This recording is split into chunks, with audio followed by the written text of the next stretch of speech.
ಮುಖ್ಯಮಂತ್ರಿ ಸಿದ್ದರಾಮಯ್ಯ ನೇತೃತ್ವದ ಸರ್ಕಾರ ಪ್ರಸ್ತುತ ಬಜೆಟ್ನಲ್ಲಿ ದಲಿತ ಸಮುದಾಯಕ್ಕಾಗಿರುವ ವಂಚನೆ ಸರಿಪಡಿಸಿ ರಾಜ್ಯದ ಅಭಿವೃದ್ಧಿ ಪೂರಕವಾಗಿ ಸ್ಪಂದಿಸಲು ಮುಂದಾಗಬೇಕು ಎಂದು ಕದಸಂಸ ರಾಜ್ಯಾಧ್ಯಕ್ಷ ವೆಂಕಟಗಿರಿಯಯ್ಯ ಒತ್ತಾಯಿಸಿದರು. ಸುದ್ದಿಗೋಷ್ಠಿಯಲ್ಲಿ ಮಾತನಾಡಿದ ಅವರು 2025-26ನೇ ಸಾಲಿನ ಬಜೆಟ್ನಲ್ಲಿ ಪರಿಶಿಷ್ಟ ಜಾತಿ ಪರಿಶಿಷ್ಟ ಪಂಗಡಗಳ ಅಭಿವೃದ್ಧಿಗಾಗಿ 42,000 ಕೋಟಿ ಅನುದಾನದಲ್ಲಿ 30,000 ಕೋಟಿಯನ್ನು ಗ್ಯಾರಂಟಿಗಳಿಗೆ ಬಳಸಿಕೊಳ್ಳಲಾಗಿದೆ. ದಲಿತರನ್ನು ಎಸ್ಸಿ ಎಸ್ಪಿ ಮತ್ತು ಟಿಎಸ್ಪಿ ಅನುದಾನದಿಂದ ವಂಚಿಸಿ ಸಾಧನಾ ಸಮಾವೇಶ ಸಂಘಟಿಸುತ್ತಿರುವ ರಾಜ್ಯ ಕಾಂಗ್ರೆಸ್ ಸರ್ಕಾರ ರಾಜೀನಾಮೆ ನೀಡಬೇಕೆಂದರು. ಸಮುದಾಯದ ಹಣ ದುರ್ಬಳಕೆಯನ್ನೇ 3,000 ದಿನಗಳ ಸಾಧನೆ ಎಂದುಕೊಂಡು ಸಮಾವೇಶ ನಡೆಸುತ್ತಿರುವುದು ನೈತಿಕ ಪ್ರಜಾಪ್ರಭುತ್ವದ ಅಧಃಪತನವಾಗಿದೆ. ಆದ್ದರಿಂದ ಪ್ರಸ್ತುತ ಬಜೆಟ್ನಲ್ಲಿ ತೆಲಂಗಾಣ ರಾಜ್ಯದ ಮಾದರಿ ರಾಜ್ಯದ ಪ್ರತಿ ಕುಟುಂಬಕ್ಕೆ 25 ಲಕ್ಷ ವಿಶೇಷ ಅನುದಾನ ಘೋಷಣೆ ಮಾಡಬೇಕು ಎಂದು ಆಗ್ರಹಿಸಿದರು. ಬಜೆಟ್ನಲ್ಲಿ ಗ್ಯಾರಂಟಿಗೆಂದು 56,000 ಕೋಟಿ ಅನುದಾನ ಘೋಷಿಸಿದ್ದರೂ ಪರಿಶಿಷ್ಟರಿಗೆ ಮೀಸಲಿರಿಸಿದ ಅನುದಾನ ವರ್ಗಾಯಿಸಿದ್ದೇಕೆ ಎಂಬುದನ್ನು ಉತ್ತರಿಸಬೇಕು. 2013ರಲ್ಲಿ ಎಸ್ಸಿ ಎಸ್ಪಿ ಮತ್ತು ಟಿಎಸ್ಪಿ ಅನುದಾನದ 2 ಲಕ್ಷ ಕೋಟಿ ರು ಅನ್ಯ ಯೋಜನೆಗಳಿಗೆ ಬಳಸಲಾಗಿದೆ. ಆದ್ದರಿಂದ ಪ್ರಸ್ತುತ ಬಜೆಟ್ನಲ್ಲಿ 25 ಲಕ್ಷ ರು ಪ್ರತಿ ಕುಟುಂಬಕ್ಕೆ ಮೀಸಲಿಡಬೇಕು. ಮರ್ಯಾದೆ ಹತ್ಯೆ ನಿಷೇಧ ಕಾಯ್ದೆ ಜಾರಿ ಮಾಡಬೇಕು. ತಮಿಳುನಾಡು ಸರ್ಕಾರದಂತೆ 75% ಮೀಸಲಾತಿ ನೀತಿ ಜಾರಿ ಮಾಡಬೇಕು. ಉಚಿತ ಶಿಕ್ಷಣ ಆರೋಗ್ಯ ಸೇವೆ ನೀಡಬೇಕು. ಸರಕಾರಿ ಸೇವಾ ಸಂಸ್ಥೆಗಳು ಕೈಗಾರಿಕೆಗಳನ್ನು ಖಾಸಗೀಕರಿಸುವುದು ನಿಲ್ಲಿಸಿ ಖಾಸಗಿ ಕ್ಷೇತ್ರದಲ್ಲಿ ಮೀಸಲಾತಿ ನೀತಿ ಜಾರಿಗೊಳಿಸಬೇಕು.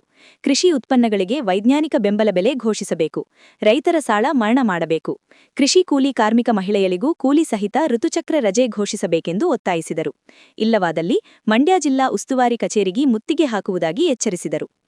ರಾಜ್ಯದ ಕಾಂಗ್ರೆಸ್ ನೇತೃತ್ವದ ಸರ್ಕಾರ ಮುಖ್ಯಮಂತ್ರಿ ಸಿದ್ದರಾಮಯ್ಯನವರು ಈ ರಾಜ್ಯದಲ್ಲಿ ಅಧಿಕಾರಕ್ಕೆ ಬರಬೇಕು ಅಂತಕ್ಕಂಥ ಕಾರಣಕ್ಕಾಗಿ ಈ ರಾಜ್ಯದ ಶೋಷಿತ ಸಮುದಾಯಗಳಾದಂಥ ಅಹಿಂದ ಸಮುದಾಯವನ್ನು ಸಂಘಟಿಸಿ ನಾನು ಮುಖ್ಯಮಂತ್ರಿ ಆಗಬೇಕು ಅಂದರೆ ಯಾಕೆ ಆಗಬೇಕು ಅಂದರೆ ಈ ರಾಜ್ಯದ ಶೋಷಿತ ಸಮುದಾಯಗಳ ಅಹಿಂದ ಸಮುದಾಯಗಳ ಅಭ್ಯುದಯಕ್ಕೆ ನಾನು ಮುಖ್ಯಮಂತ್ರಿ ಆಗಬೇಕು ಅಂತೇಳಿ ಭಾಳ ಮಹತ್ವಾಕಾಂಕ್ಷೆ ಇಟ್ಟುಕೊಂಡು ಅದೇ ರೀತಿ ಈ ರಾಜ್ಯದ ಶೋಷಿತ ಸಮುದಾಯಗಳಿಗೆ ಅಹಿಂದ ಸಮುದಾಯಗಳಿಗೆ ತುಂಬ ಭರವಸೆಗಳನ್ನು ಆಕಾಂಕ್ಷೆಗಳನ್ನು ಹುಟ್ಟಿಸಿ ಅಧಿಕಾರಕ್ಕೆ ಬಂದರು. 2013 ಅವರು ಪ್ರಮುಖವಾಗಿ ಇಟ್ಟಂಥ ಆಶಯ ಏನಂದರೆ ಈ ರಾಜ್ಯದಲ್ಲಿ ಹಿಂದೆ ನಾಲ್ವಡಿ ಕೃಷ್ಣರಾಜ ಒಡೆಯರ್ ಅವರು ಈ ರಾಜ್ಯಕ್ಕೆ 75% ರಿಸರ್ವೇಷನ್ ಅಬ್ರಾಹ್ಮಣರಿಗೆ ನೀಡಿದಂಥ ಒಂದು ಅವಕಾಶ, ಅದನ್ನು ಕರ್ನಾಟಕದಲ್ಲಿ ತಮಿಳುನಾಡು ಸರ್ಕಾರ ಏನು ಮಾಡಿದೆ ಅದೇ ಥರ ಕರ್ನಾಟಕದಲ್ಲಿ ನಾನು 75% ರಿಸರ್ವೇಷನ್ ಜಾರಿ ಮಾಡ್ತೀನಿ ಅಂತಕ್ಕಂಥ ಒಂದು ಮಹತ್ವಾಕಾಂಕ್ಷೆಯನ್ನು ಇಟ್ಕೊಂಡು ಆ ಮೂಲಕ ಈ ರಾಜ್ಯದಲ್ಲಿ ಶೋಷಣೆಗೆ ಒಳಗಾದಂಥ ಎಲ್ಲ ಶೋಷಿತ ಸಮುದಾಯಗಳನ್ನು ಸಂಘಟಿಸೋದ್ರ ಮೂಲಕ ಅಹಿಂದ ಸರ್ಕಾರವನ್ನು ಜಾರಿ ಮಾಡಬೇಕು ಅನ್ನೋದು ಅವರ ಉದ್ದೇಶ ಇತ್ತು.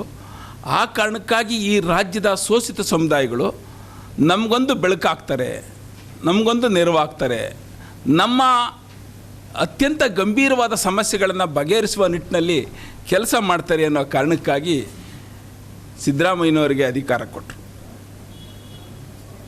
ಆದರೆ ಸಿದ್ದರಾಮಯ್ಯನವರು ಅಧಿಕಾರಕ್ಕೆ ಬಂದ ಮೇಲೆ 75% ರಿಸರ್ವೇಷನ್ ಪ್ರಶ್ನೆನೂ ಇಲ್ಲ. ಕೊನೆ ಪಕ್ಷ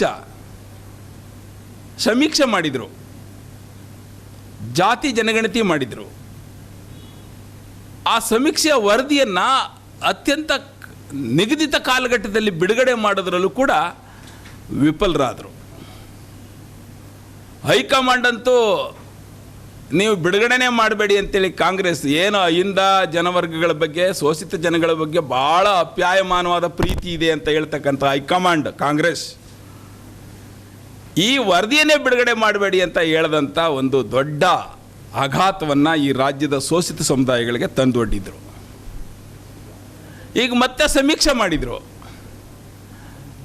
ಅದಕ್ಕೊಂದು 100 ಕೋಟಿ ಖರ್ಚು ಮಾಡಿ ಅದಕ್ಕೊಂದು ಸಮೀಕ್ಷೆ ಮಾಡಿದರು, ಇನ್ನೊಂದು ಸಮೀಕ್ಷೆ ಮಾಡಿದ್ರು, ಅದಕ್ಕೊಂದು 100 ಕೋಟಿ ಖರ್ಚು ಮಾಡಿದ್ರು, ಅದನ್ನು ಹಾಳು ಮಾಡಿದರು. ಹಿಂಗೆ ಸಾರ್ವಜನಿಕ ಹಣವನ್ನು ವ್ಯಯ ಮಾಡಿದ ಬಿಟ್ಟರೆ ಪ್ರಗತಿ ಅಥವಾ ರಿಸಲ್ಟು ಶೂನ್ಯ ಆಗಿದೆ ಅಂತಕ್ಕಂಥದ್ದು ತುಂಬ ವಿಷಾದಕರ ಸಂಗತಿ. ಇನ್ನು ಇದು ಇಡೀ ರಾಜ್ಯದ ಶೋಷಿತ ಸಮುದಾಯಗಳ ಕಥೆ ಆದರೆ, ಇನ್ನು ವಿಶೇಷವಾಗಿ ದಲಿತರಿಗೆ ಇದು 30 ವರ್ಷದಿಂದ ಹೋರಾಟ ಮಾಡ್ಕೊಂಬಂದಿರೋದು. SCPTSP ಕಾಯ್ದೆ ಜಾರಿ ಮಾಡಿ ಅಂತೇಳಿ ದಲಿತ ಚಳವಳಿ 30 ವರ್ಷದಿಂದ ಚಳವಳಿ ಮಾಡ್ಕೊಂಬಂದಿರೋದು.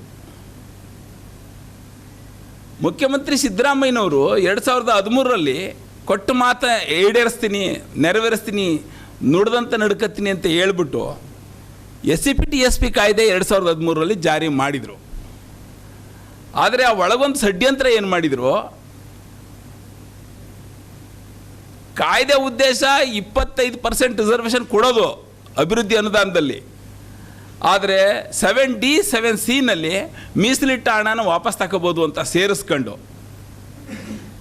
ಘನಘೋರ ಅನ್ಯಾಯವನ್ನು ಈ ಕಾಯ್ದೆನಲ್ಲೇ ಮಾಡಿದರು ಸಿದ್ದರಾಮಯ್ಯ. ಅದಕ್ಕೆ ಉದಾಹರಣೆ ಏನಂದರೆ, ನಾನು ಈ ಕಳೆದ ವರ್ಷದ್ದು ಹೇಳ್ತೀನಿ. 42,000 ಕೋಟಿ ಅಭಿವೃದ್ಧಿ ಅನುದಾನದಲ್ಲಿ ಮೀಸಲಿಟ್ಟರು SC/ST ಅಭ್ಯುದಯಕ್ಕಾಗಿ. SCPTSP ಕಾಯ್ದೆ 2013 ಅದರ ಕಾಯ್ದೆ ಅನುದಾನದಲ್ಲಿ. ಆದರೆ 30,000 ಕೋಟಿಯನ್ನು ಗ್ಯಾರಂಟಿ ಯೋಜನೆಗಳಿಗೆ ಬಳಕೆ ಮಾಡ್ಕೊಂಡ್ರು. ಗೋಷ್ಠಿಯಲ್ಲಿ ಜಿಲ್ಲಾಧ್ಯಕ್ಷ ಬಿ ಆನಂದ್, ಸಂಘಟನಾ ಸಂಚಾಲಕ ಸುರೇಶ್ ಕುಮಾರ್, ಮಹಿಳಾ ಜಿಲ್ಲಾಧ್ಯಕ್ಷೆ ಜಿ ಸುಷ್ಮಿತಾ, ತಾಲೂಕು ಅಧ್ಯಕ್ಷರಾದ BS ಗೀತಾ, ಪುಟ್ಟಲಿಂಗಯ್ಯ, ಗೀತಾ ಇದ್ದರು.